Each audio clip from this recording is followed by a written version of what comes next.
Melihat pesona keindahan Waduk Riam Kanan yang berada di Desa Tiwingan Lama, Kecamatan Aranio, Kabupaten Banjar, pemerintah Provinsi Kalimantan Selatan menginginkan destinasi ini menjadi tempat wisata berskala nasional di Indonesia lantaran telah menyajikan keindahan yang sangat luar biasa dan mendapat sebutan Raja Lima.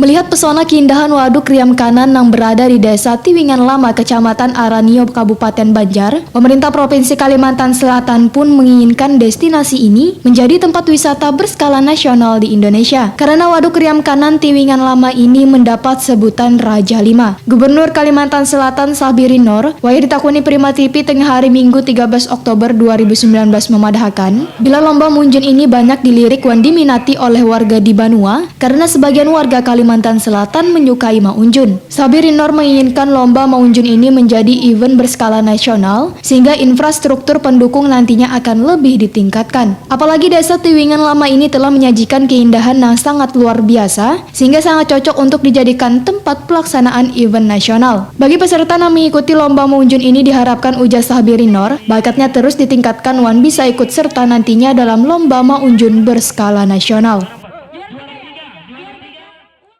Ini menjemput aspirasi masyarakat, di mana kita kan Kalsel ini banyak sungai dan ada juga danau dan sebagainya. Jadi banyak pecinta memancing, dan hari ini kita gelar lomba memancing khususnya di daerah wisata Raja Lima yang lebih spesifik adalah Desa Tiwingan. Nah, mudah-mudahan dengan lomba ini akan semakin lebih menyemarakan, lebih mencintai terhadap hobi memancing, dan juga tentu kita ingin ada dampak lain, yaitu berupa wisata. Kita lebih memberikan pengenalan kepada masyarakat bahwa kita punya yang namanya Raja Lima di Desa Tiwingan dan sekitarnya.